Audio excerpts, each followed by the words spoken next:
Reflecting on my experiences within the Solomon Leadership Program, I am overwhelmed by the profound impact it has had on me. Through the 8 pillars of the Solomon Leadership Program, I've achieved self-growth in so many ways. 2 that I would like to highlight are speaking skills and the value of character.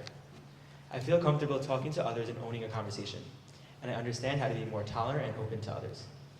I can proudly and confidently say that I have gained the traits to really be a leader. While I am fortunate to have a relationship with most, if not all, of my mentors of all the mentors in the program, I would like to personally thank my mentor, Mr. Ira Exton.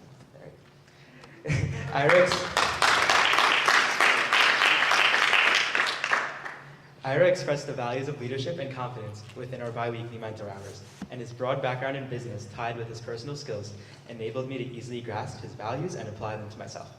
Ira also developed a relationship with us, and I'm positive that it'll last for a long time. So for all this, Ira, thank you. This evening, we celebrate the achievements and growth we've experienced as fellows. As we embark on the next chapter, we carry with us the lessons we learned during our time in the Solomon Leadership Program. May we continue to lead with integrity and purpose, shaping the future as tomorrow's leaders. Thank you, and please enjoy the program.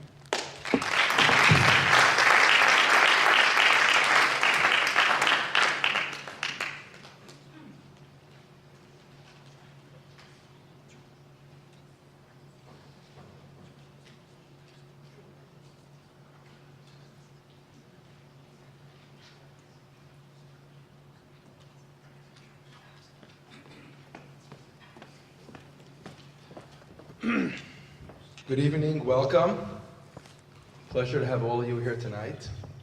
I want to thank Rabbi Greenberg for putting together this amazing program. Thank you for your dedication and commitment.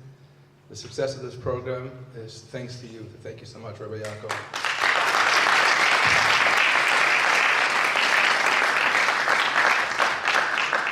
I want to thank my dear friend, Dr. Blecher, for coming out tonight. Looking forward to hearing your words. Thank you so much, Chaim.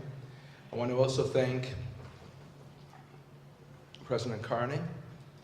Thank you for being here tonight and spending time with our students. Your words in the past have had a profound impact on them, so thank you. Our mentors, your dedication and commitment is truly an inspiration. You work your schedule, your work, your family time, your vacations around this responsibility, and your impact on the students is really, there's no words. They are excited to see all of you every 2 weeks, and they're excited to receive wisdom, advice, and guidance from all of you. So thank you so much to all our mentors.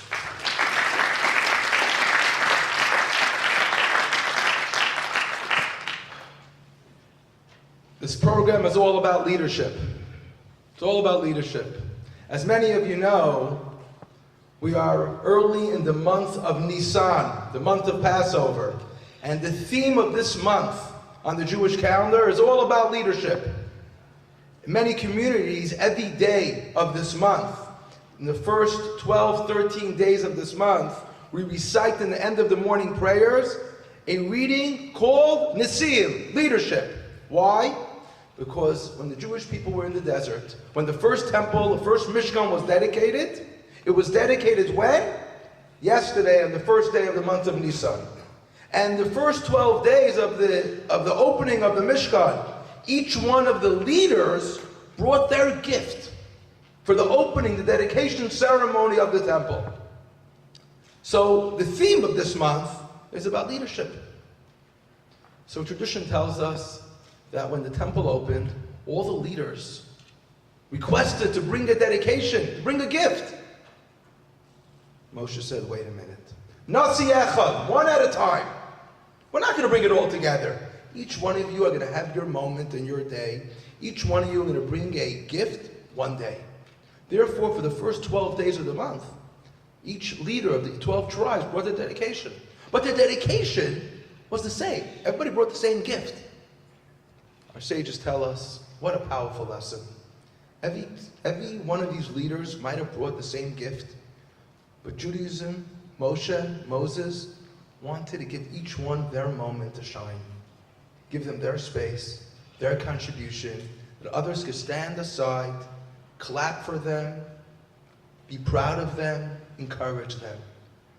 Every leader had their moment to bring their contribution. But I want to say another lesson from the gifts of the leaders. One of the gifts they brought was a wagon. The wagons that were used to travel throughout the 40 years in the desert, the Mishkan, the gifts, they brought a wagon to use it to travel. But the Torah tells us each one gave a half a wagon. So every 2 leaders gave 1 wagon. There was so much generosity in the temple. It was made of gold, silver, copper. There was abundance that were given. Why, when it came to the end, to the contribution of a wagon, each gave only a half a wagon? Could have used not 6 wagons, 12 wagons. Rabbi Schneerson, my teacher, shared some beautiful insight that's relevant to each one of you here, to all of us. A half a wagon, total of 6 wagons. Because the wagons that we used to travel during the 40 years in the desert and take the Mishkan, the temple, was filled and used to its full capacity. There was no extra room. You know why? Because every gift that God gave each one of us, our talent, our ability, our resources, whatever we have, we need to use it to its fullest capacity as possible. God gave you time, use it to lead and make a difference. God gave you talent, use it to make a difference. There's nothing extra in your life. There's no extra resources, no extra money, there's no extra ability. Whatever you have to use 100% to make a difference in the community, to serve your people, to bring glory and blessing to mankind, and make this world a better place. You all have a lot of gifts, a lot of abilities, you have talent. Don't use part of it. Don't use most of it. Use it all and make a world of a difference. Bring this world to a better place, a place of true redemption. Mazel tov to all of you, and thank you again, Rabbi Greenberg.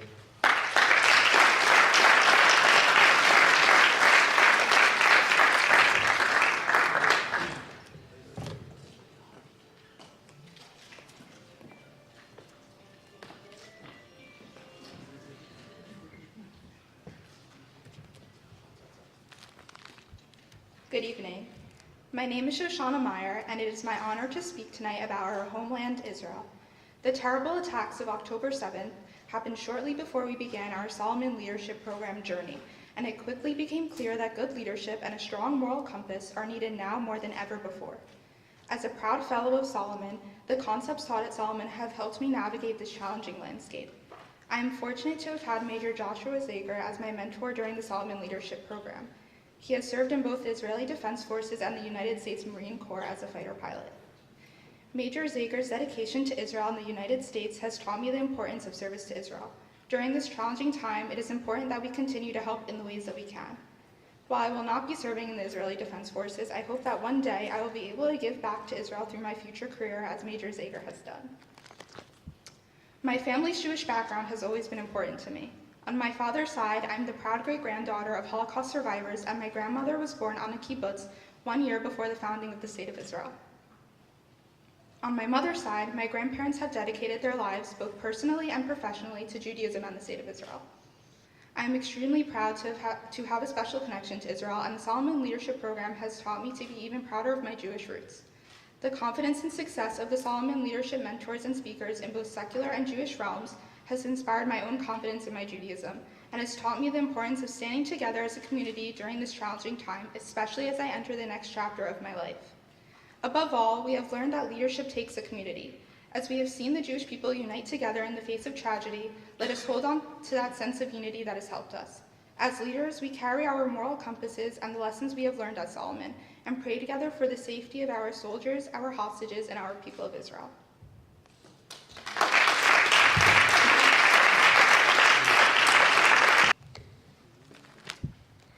That guy's hat was pretty cool. Good evening, my name is Todd Dumont. The Solomon Leadership Program entered my life at an improbable moment. It was during the prime of hockey season, with 2 to 3 games per week on top of practice. Additionally, playing club soccer and maintaining good grades in school kept my week busy alongside hockey. Upon meeting all the mentors, everyone was very kind and definitely more knowledgeable about everything than I was. What convinced me that Mr. Baker would be the best mentor for me was when he shared his motto, "What would you attempt to do if you knew you could not fail?" Having a mentor who I knew would encourage me to push myself, combined with the Solomon always taking this place in the middle of a busy week, made the Solomon Leadership Program a special time for me. Joining the Solomon Leadership Program has been very beneficial to my journey towards being a leader. It has provided me with invaluable insights and skills that have significantly enhanced my leadership abilities, specifically the skills of vision, character, and persistence. One of the most important pillars of the Solomon Leadership Program is the character pillar. This is because no matter what judgment a leader makes, they always use their character. In the character unit, one of the main points was for a leader to understand their why. This means that in order for an individual to be fulfilled or successful, they must understand what they stand for. In the vision lesson, one of the success stories was the thriving salad chain, Sweet Green. A couple of friends set out to create a place where they could gather and eat healthy food. The first thing they looked for was not profit, it was a desire to connect people through food, although profit was a high in priority. On top of understanding my why, I also feel more confident making educated decisions and being bold. Successful business leaders all across the world are in part triumphant because they take risks other people do not. By not being afraid to make mistakes, I feel that I can zig when other people zag. This applies to all areas of my life, not just in future business endeavors. For school clubs, for example, I recently ran for president of Future Business Leaders Club and won. I would have normally been scared to have other people judge me. However, not that I understand my true capability, I have less fear. One of my favorite speakers, Dan Reich, has made hundreds of millions of dollars, and he has done this by continuing to fail. He has hundreds of businesses, but only a few are going to be successful. Understanding my true potential and not being afraid to take risks gives me the opportunity to be as fiscally successful as he is or more. In conclusion, the Solomon Leadership Program has been a transformative experience. Meeting mentors like Mr. Baker, who embodies the ethos of living by a powerful motto, instilled in me the confidence to pursue my goals fearlessly. Through the program's emphasis on understanding my why and embracing risk-taking, I've emerged as a more empowered leader, unafraid of failure and steadfast in my convictions. The focus on character, particularly in discerning one's purpose and vision, has resonated deeply, reinforcing the importance of authenticity and integrity in leadership. As I embark on future endeavors, I carry with me the invaluable lessons learned from the Solomon Leadership Program to help me navigate challenges with courage and clarity.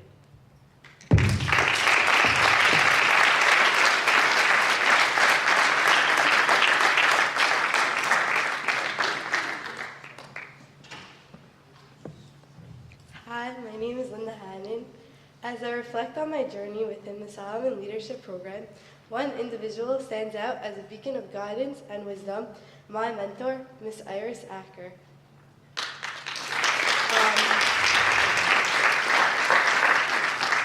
Under Miss Acker's direction, I've embarked on a transformative path of self-discovery and growth. Each interaction with my mentor has left me with a valuable lesson, challenging me to delve deeper into my core principles of leadership. One profound lesson that resonates with me is that at every session, not only was Ms. Acker able to give amazing examples from her life that perfectly complemented the lesson, but she was always able to give honest advice on how she would handle our current conflicts. She was always an inspiration and a role model, teaching us values and lessons that we will take with us for the rest of our lives. I am deeply grateful for Ms. Acker's unwavering support and mentorship throughout this journey. Her dedication to us has left an indelible mark on my personal and professional development. Her mentorship has been the core pillar in shaping my aspirations and goals. I am honored to have had the opportunity to be mentored by her.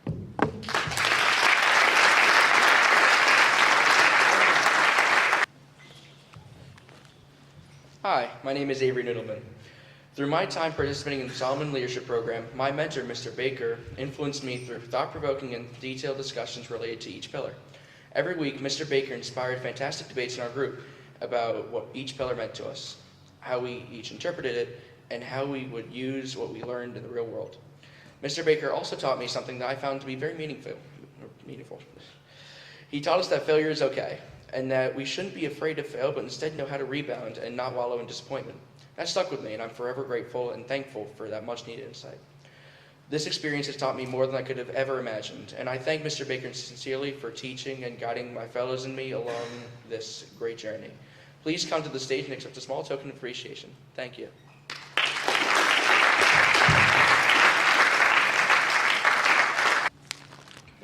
Good evening, my name is Sammy Cohen. During my time in the Solomon Leadership Program, I was fortunate to have Mr. Ira Eckstein as my mentor. One piece of advice that Ira gave me that stuck with me the most was that confidence is the most important thing. Ira told us that when you get to the table with the big guys, or even just people you know, you should sit up with your shoulders straight and act like you belong, because if you're there to begin with, you do belong. Even if you're not confident, appearing confident to others will lead to real confidence.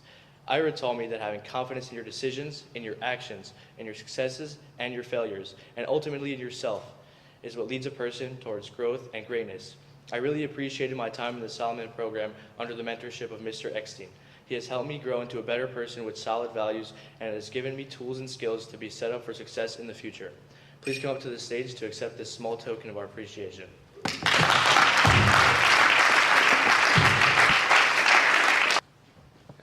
Hello, my name is Logan Kaplan.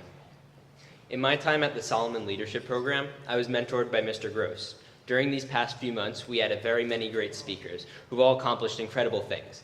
But what I looked forward to the most every week was the mentor hour. Each week, Mr. Gross had such great insight on things I had never considered. For instance, last session, I asked what books he would recommend reading on real estate, and he gave me the simple insight of getting a firm foundation in the type of information you need to get your real estate license. That answer surprised me, because it didn't seem big or flashy, and I really had to think about it until it clicked in me. Something I've always known is you can't build your knowledge from the top down.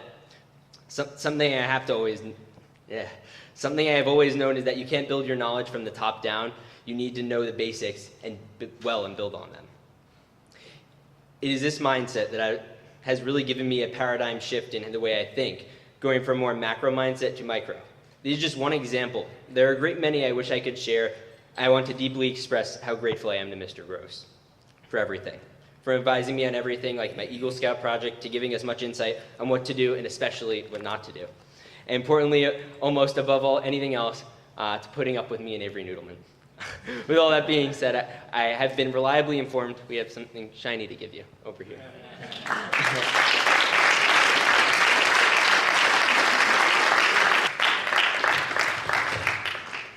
Good evening, everyone. My name is Gabriel Baton. In my time at Solomon Leadership, I was blessed with a mentor who's truly one of a kind. This is Lori Hessline. Dear Lori,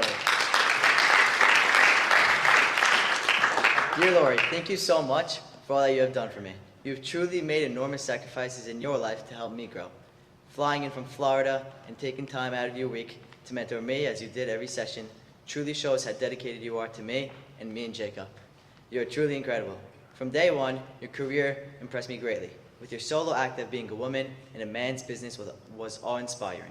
You have given me great advice on handling situations in authentic ways and taught me to be a better, more inspiring leader. Whether it was reading from the curriculum, telling us your personal stories, lessons, advice, or even teaching us strategies for card games and blackjack, I have so much to learn from you, and I can't wait to learn more. I look forward to keeping in touch in the future, and thank you for always being so kind, happy, and welcoming. I truly appreciate all you did for me. You're the best. Come up and please accept this token of appreciation.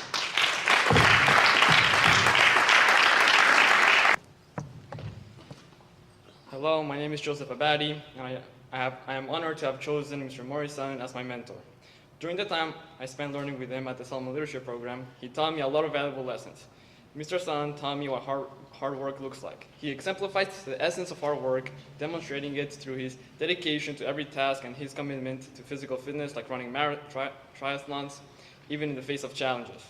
No matter how busy his day is, he always makes sure to come home to say hi to his kids. Mr. San has been a mentor to me outside of the program too. Since I first got here from Mexico, I've always seen him every week in shul, greeting everybody with a firm handshake and teaching me something new every week. He even won a Job Etesh Award in the Magen David Shul. The Job Etesh Award is given to one person a year who showed great leadership in the community and made great sacrifices to be who they are today. Mr. San is someone who I've admired for a long time now, and I hope to learn a lot more from him. He has truly helped me solidify my internal values, and I hope to cherish the advice he gave me throughout my lifetime. Thank you.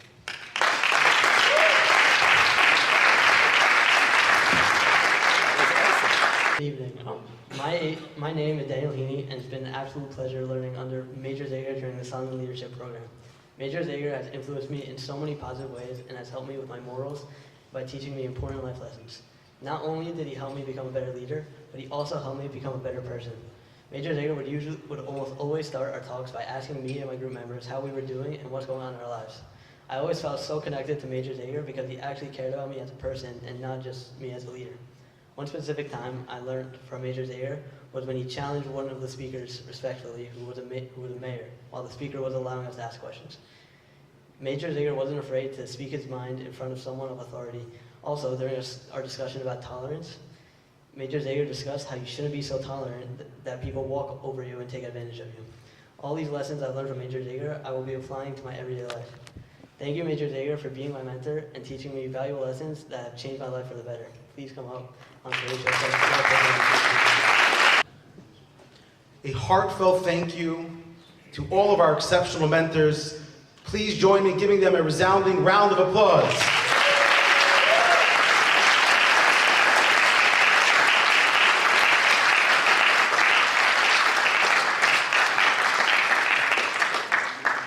Lori, David, Carl, Josh, Ira, and Brian, your continued support and dedication to Chabad is truly remarkable. We are so grateful for your commitment to mentoring with us once again this year. Your unwavering support is a testament to your character. We cherish your presence in our community. A special welcome and thank you to our new mentors this year, Iris Acker and Morris Sutton.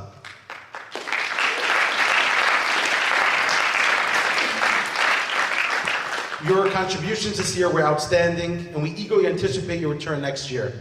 Your impact has been profound, and you have quickly become integral members of our team. To all of our mentors, your generosity with time, despite the demands of work and personal life, is nothing short of inspiring. Whether it meant cutting your Aruba vacation short, yes, Lori and Iris, talking about you too, speeding through the skies to get here on time.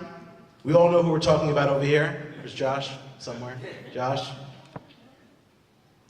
Or on a more personal level, battling cancer. But you still showed up every single week to be there with your mentors. Your dedication is a sterling example for all of us. Thank you so much.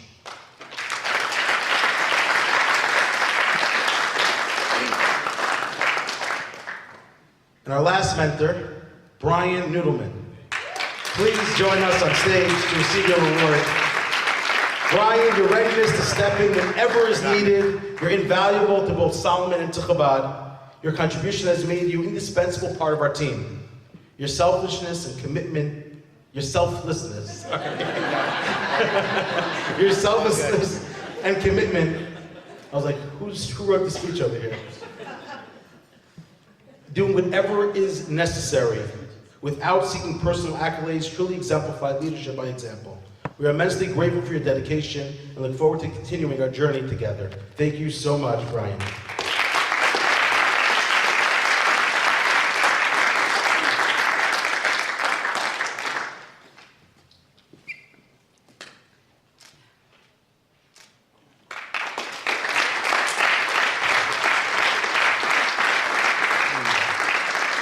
Eli Levy, please come forward. And just a little announcement, commercial break for all of you. After the ceremony, which will be ending shortly, we have a delectable, delicious dinner with sushi from Outpost. You're all welcome to join us on the other side of the social hall. Good evening. My name is Eli Levy, and I'm a junior at Hillel, Yeshiva. Before I start my poem, I would like to thank Ira, my mentor, for all he's done. I don't know where I would be without you. You've taught me so much. Thank you. This is my poem on leadership. 8 pillars stand tall, virtues to uphold, each a beacon of light with stories untold.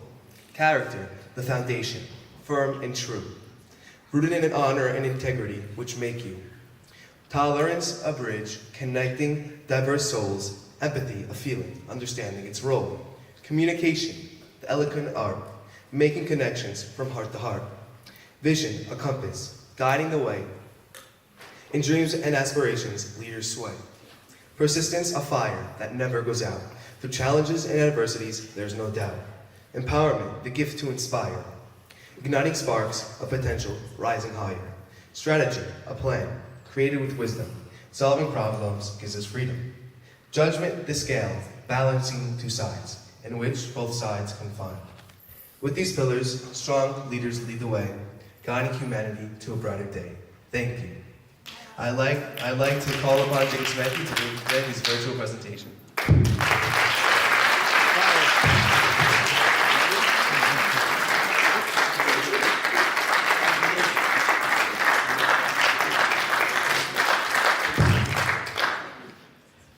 Hi.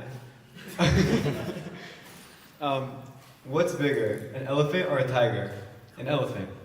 What's taller, the giraffe or a tiger? The giraffe. What's heavier, a hippo or a tiger? The hippo. Who's smarter, the hyena or the tiger? The hyena.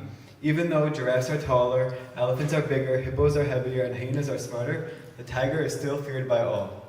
When an elephant sees a tiger, it runs away, even though it's bigger, stronger, and smarter, and more powerful. The elephant becomes the victim of its own thinking.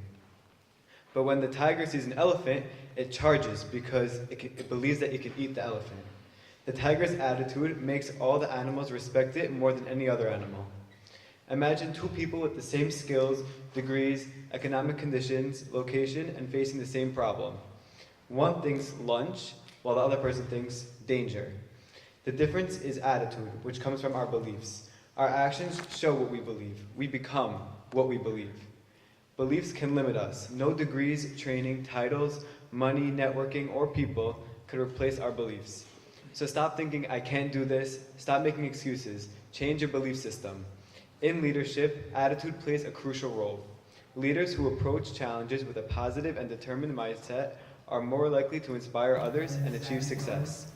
It's not about external factors such as degrees, titles, or money.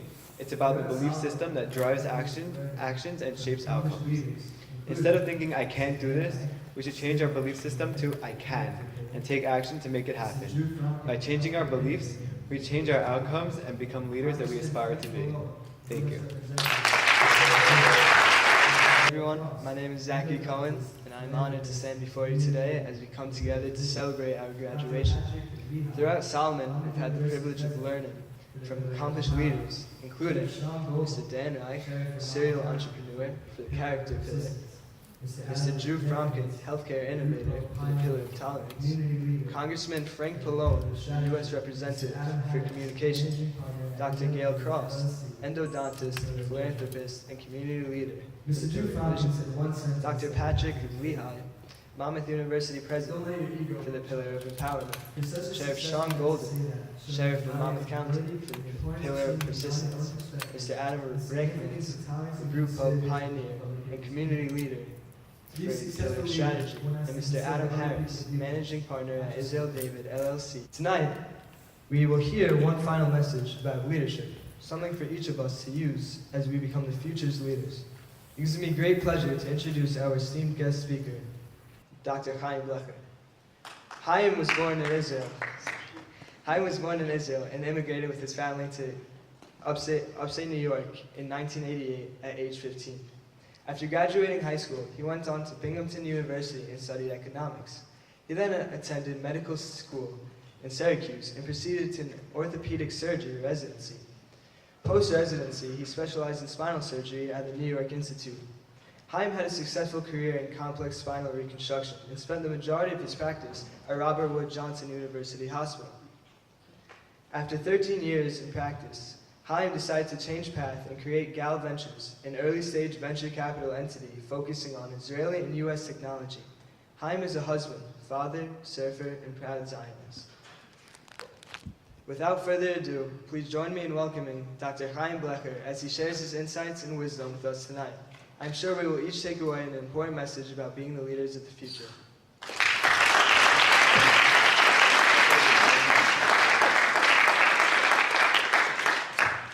Thank you very much. Can you guys hear me, or should I use or I have to use the speaker? Hear me? Okay, fine. Great. Thank you. So first, I'm a little bit overwhelmed by this program, by the fellows, by the content and quality of the folks that went through this program. So I'm very humbled to be here. I want to thank Rabbi Shapiro, Rabbi Greenberg. Just a brief note. Obviously, Chabad is a leadership program throughout, I would say, the entire planet. But specifically here for us, I've had the fortune of being exposed to Chabad here since 2010, when it was in the little shack. And I think an example of leadership really is this Chabad that brought people together, religious, secular, Ashkenazis, Sephardic, young people, old people, everybody together. And I think it's really a testament to the rabbis' leadership, both for the young people as well as our community. So thank you.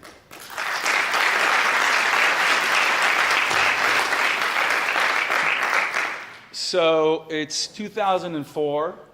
I'm 32 years old. I just finished my training, and I still didn't receive my on-call schedule at Robert Wood Johnson, which is a level 1 trauma center in New Brunswick. But it was the middle of the night. I was getting a call from one of my residents that 2 years prior, I was their chief resident. And they called me that there is this kid who was transferred in with a helicopter. He was a football player, 17 years old, 250 pounds. I had a fractured dislocation of his cervical spine, essentially his neck. And he needed to get fixed. So I said, well, I'm not on call. How come you guys are calling me? And the neurosurgeon that was on call, we were dividing neurosurgery and orthopedic surgery, came in to see this kid with his family and the coaches and everybody in the trauma area, and ended up writing a 5-page dissertation on how dangerous this condition is, how this kid's neck needs to be put back in place because it was dislocated, and how any movement can cause him to have paralysis, and went on and on and on, and there was no conclusion, there was no treatment. I happened to know this neurosurgeon, great guy. So the residents called me. I just started my practice, so I went to the hospital, and there I'm meeting with the trauma folks, with the ER folks, with the family, with the coaches, with everyone. And sure enough, this kid has a dislocation of his spine. If any of you kids have seen a dislocated finger or shoulder, you got to pop it back into place, except for the cervical spine, you have the spinal cord right behind the bone. So if there's any issues, that can become a problem.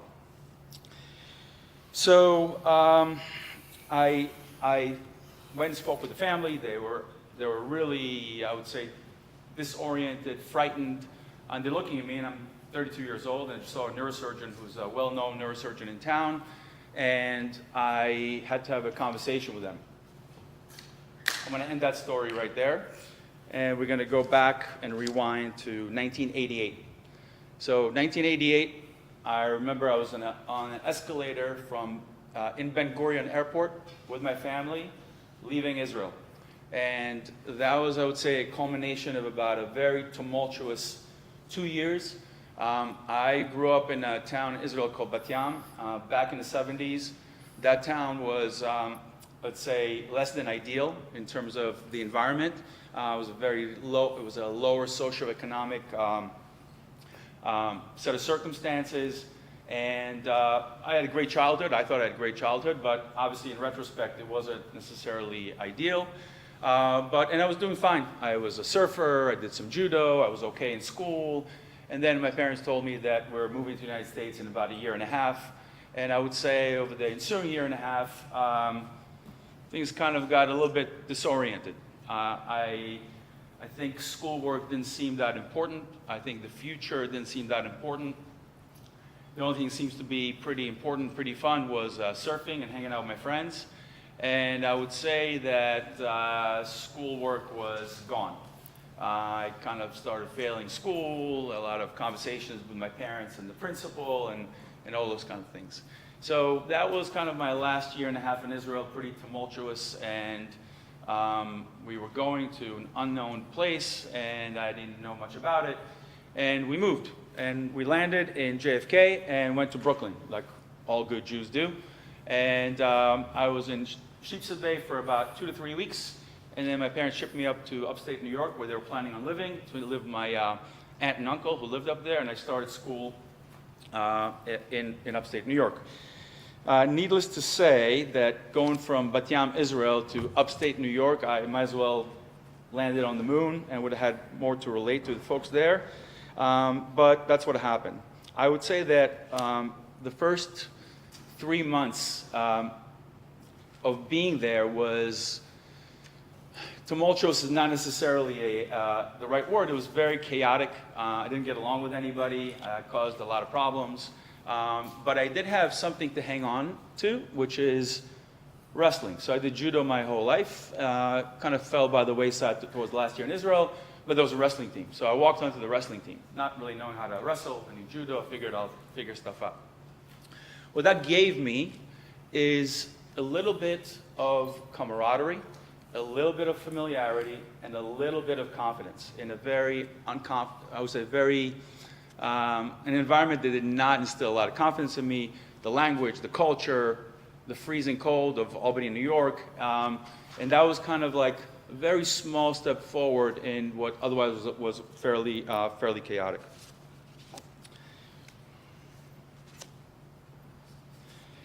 After about 3 to 4 months, I decided that I got to do something differently. Now, I want to have a disclaimer. And Brian, I think you said that beforehand. Hindsight is 20/20. None of this stuff was planned. These are not conversations I had with myself back then, but the opportunity to speak to you guys gave me some time to reflect on this entire period of time and maybe take some lessons from it. I think I told myself that I got to do something different. I got to get in a little bit of control of what's going on around me. And the first thing I did is to get a job. I was 16 years old. There was a Friendly's right in front of the high school, and I went and applied to be a dishwasher. And I went to work every day after school, and I was a dishwasher. And then I got promoted to the, do you guys know what Friendly's is? Anybody? Yeah, good. Still exists, that's great. So I was promoted to the fountain boy, which is to make the Sundae ice creams and the fribbles and all that kind of stuff. And then I was able to cook as well. And then I was able to actually close the restaurant. 16 years old, I was able to close the restaurant. Came with some fringe benefits, a lot of leftover stuff. I brought to my friends and parties, etc. And that kind of got me a little bit of ownership, a little bit of empowerment in myself, my ability to do something in a different environment that was very different than what I was used to. The job thing for me was something that was a pathway to increase my confidence. And so work became something very, very important to me. And I worked, I would say, 2 full-time jobs every summer, whether it was Friendly's, McDonald's, Pizza Hut delivery, construction, etc. But one particular job was being a lifeguard. And being a lifeguard kind of was the first time where not only did it empower me by getting a paycheck and feeling good about myself, but also I was responsible for somebody else. Granted, it was the JCC pool, so not much is going on there, but I felt like the big man on campus with a whistle and all that kind of stuff. So as I was going through school, sure enough, I go on a Saturday morning, sorry, Rabbi, and going to wrestling practice, and one of my wrestling buddies who saw me in the hall, he goes, where are you going? I'm like, I'm going to practice. He goes, what practice? Today's is the PSATs. I'm like, what's a PSAT? So I took the PSATs, not knowing what even that was. And that went on. Obviously, then I figured out I got to take this test so I can move on further with all my friends to college. My folks, no fault of their own, were busy with their own stuff, and so the whole college path was my own path. I took the SATs. I corrected my grades in high school here, and I was able to claw my way into university, only applied to state schools, and went to Binghamton. In Binghamton, I started with, and there's a point to the story. In Binghamton, I started with accounting. It took me about 10 minutes to switch schools to the liberal arts school, and there I majored in economics. I found economics to be fascinating, but that's about it. I didn't really feel tremendous passion for it. I actually thought it's very instructive. I actually think economics, for kids considering what to major in, et cetera, is an amazing general major. You learn about sociology, you learn a little bit about business, you learn about psychology, and I really think economics is super important. But I liked it, but didn't really feel much towards it. And then somebody said, well, what about sciences and pre-med? And zero chance for me to even say yes. I said, take a class, see what you think. And of course, I hated it. I hated chemistry. It was Chemistry 101. And for those of you who know state schools, there's like 8,000 kids in this class. But I decided to just go ahead and continue on the pre-med path. The reason for it mostly was because I was very unsure of myself, very unsure of what pathway I'm going to take, and I kind of wanted to hedge different paths. Maybe I'll work afterwards as in economics, maybe go to medical school, chances are very low, etc. So I spent every summer making up classes, working, etc., and took the MCATs. Now, I didn't have any passion for pre-med. It was a hedge for me. So I took the MCATs with, I had the books on the side, and they were wrapped nicely, and I had the desk, and everything was good except for actually doing the work. I did okay on the MCATs, and then I applied to medical school. Any guesses how many medical school interviews I got? One. I got one. And it was in Syracuse. I was invited to the interview, went up to the interview, and I got the spot in medical school. So I'm going to medical school. Day one in medical school, I remember like it was yesterday. I'm sitting with a huge auditorium, and I just know that every one of these kids is way smarter than me, much more prepared for this than I am, and I am in a little bit of trouble. So started going to classes, etc. And I would say didn't really like anything about it except for one class, and it was gross anatomy. And gross anatomy was we're sitting there. First of all, it's a whole ceremonial thing. It actually is the closest thing to the movies that you see with the gross anatomy. You get your cadaver, etc. But what happened in gross anatomy, maybe it's the first time that I actually felt something that I didn't feel before. I felt some kind of connection to what I was doing physically and mentally. And in gross anatomy, you have mentors as well, just like you guys have. And one of the mentors that was there was an orthopedic surgery resident. And we kind of hit it off, and he asked me if I would go ahead and spend, a call with him in an emergency room. Now, Syracuse, those of you who know where Syracuse is, it's the middle of western New York, and it's a huge hospital that catches massive district and has 4 helicopter pads, etc., and a ton of trauma. So I said, sure, I don't know what I'm going to do. I'm, 21 years old, but I'll join you. And, later on I learned the residents are lonely in the emergency room, and any set of hands, anyone off the street's good enough, not because I was special, it's just that I was willing to do it. And that night, everything changed for me. We were dealing with traumas all night long. I saw the immediate impact that this kid, now he's a kid, but then he was like my idol, has made, and I knew that day that this is what I want to do. I want to be an orthopedic surgeon. The next day, this is actually, not in hindsight, this actually happened in real time. I kind of had to sit with myself and kind of assess the situation. I wasn't doing great in medical school. I want to be an orthopedic surgeon. To become an orthopedic surgeon back then, I think still is extremely like that. You have to be at the top of your class. From where I was sitting to the top of my class was a very, very, very long way, and something had to change. And so I decided I'm going to change my methodology, how I'm actually doing this kind of stuff, and I stopped going to class. And in the class, there was something called note service. And what I was doing is what everybody else was doing, which is sit there from 8 o'clock to 5 o'clock at classes. I didn't know a thing, didn't get any information from it. So instead, I stopped going to classes, read the notes from the day before, and I started accelerating, finished top 10% in my class, and I got into orthopedic surgery residency. And in residency, I should say something beforehand.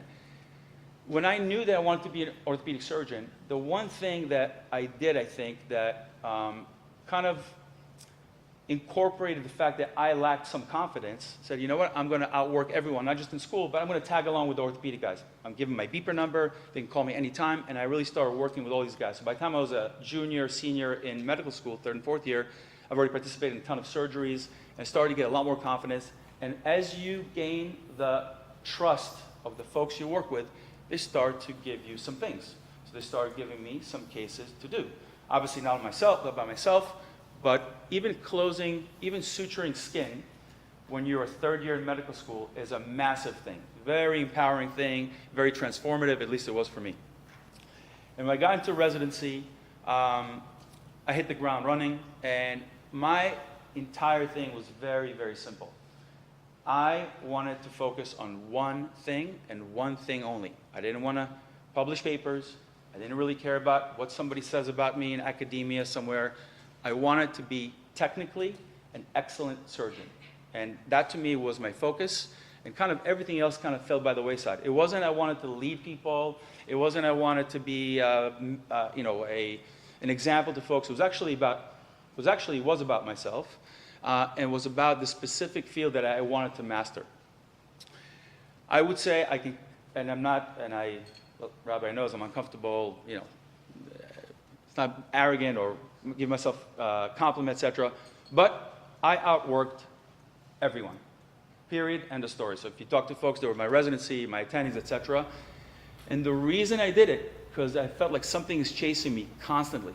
And that's something, if I really took my time and kind of analyzed it, is that in surgery, specifically in the other fields like it, there is no faking it, right? There is no saying, hey, I'm a good surgeon. Hey, I'm this or I'm that. There's only something very simple, which is the truth. And the truth in this case depended specifically on a technical skill. Very simple. You can have bedside manners, you can publish papers, you can have great positions, etc. But the reality is, when you take somebody else's life in your hand, there's only one awesome responsibility, which is you better know what you're doing. And that to me was something that chased me the entire time in residency. So I got married to Shari, some of you know my wife. We got engaged, because our parents wouldn't let us move in together until we were engaged. She finished law school, finished med school, and my internship. We lived together. We planned on our wedding. It was right around, actually, not Shabbat HaGadol was our wedding. And you get 4 weeks of vacation.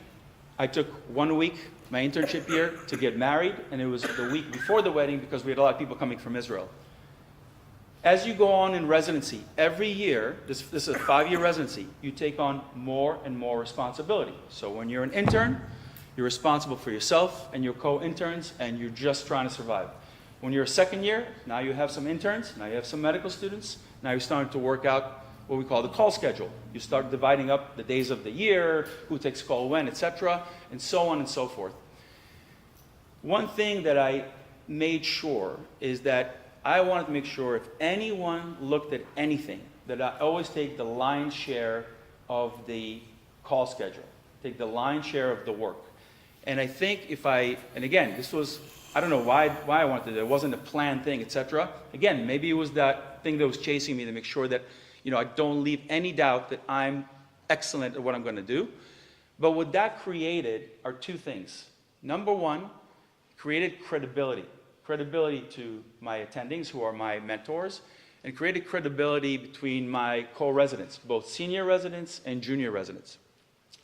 And as you go on and you become a chief resident, which is now you're in charge of the whole residency program, and the training and the med students, etc., and most importantly, you're the liaison between the attendings, which are the actual surgeons, and the entire program, the responsibilities started becoming very significant, and it's something that felt very natural by the time I got there. And when I finished residency, I went on to spinal surgery fellowship. And this is something that I think is something that's important.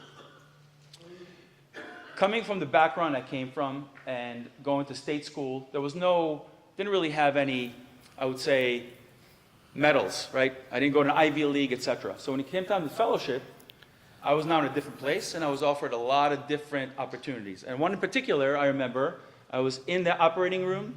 The interviews are actually in the operating room in Johns Hopkins. There's a very famous surgeon. His name is John Kostowick, who was a master surgeon. I wrote a lot of the modern spinal surgery, etc. Very weird guy, very scary guy. And I spent the whole day with the fellows. And at the end of the day, he comes to me, and it's hard to know what to look at because one of the eyes looks in a different place. And he said, the fellowship is yours. Just like this. And I did not like that fellowship. It was not for me. That fellowship was very top-centric, and it was not, in my opinion, back then, whatever my opinion was, this fellowship is not what's going to serve my ultimate goal, which is to be an excellent surgeon. I would have had the credentials. I probably could have taken a department chair and published papers, etc. But I actually wanted as much technical experience and as much technical challenge as I can. And the fellowship that was served the purpose of what I was focused on was actually in New York. Went to the fellowship. At the end of my fellowship, the biggest compliment I got from my mentor, who was a very famous spinal surgeon, he asked me to stay and take over the program. And that was very difficult again. And I had to ask myself, well, what is it that I want to do? Do I want to live in New York? Do I want to have family, monetary issues, etc.? And I decided very kindly that I'm going to go back, and my wife had a law practice in Princeton, and I went back to Princeton, and he said something to me before I left. And he said that when you go to practice, if you don't do the cases that others won't do, then you haven't utilized your potential. And that to me was the kind of, I would say, the ultimate culmination of my journey to self-empowerment, to confidence, and really to excellence.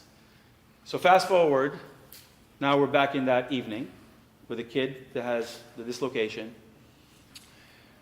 Mobilized the trauma team, it's 2 o'clock in the morning, anesthesiologist, neurologist, they monitor the patient while you're operating on them.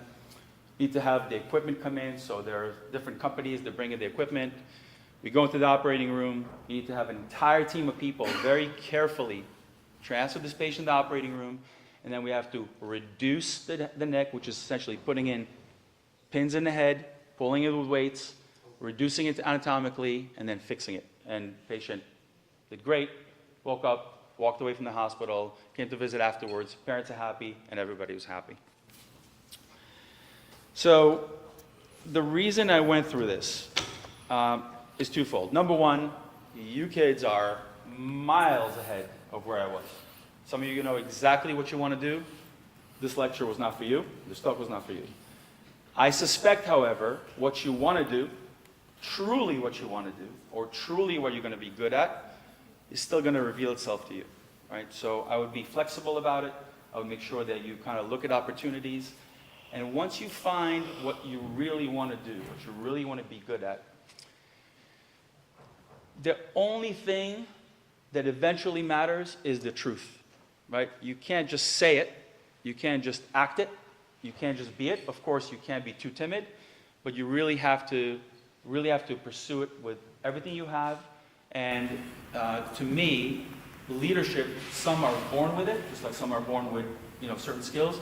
But I actually think that self-empowerment, empowering others, being persistent, being truthful, I think will get you there. And I'll end with a quote, one of my favorite professors, his name is Robert Marley, said you can fool some people sometime, but you can't fool all the people all the time. So have some very, very good, honest skill, be excellent at it, and everything else will follow. People will follow you, you will be a leader without you saying that I'm a leader. So with that, congratulations.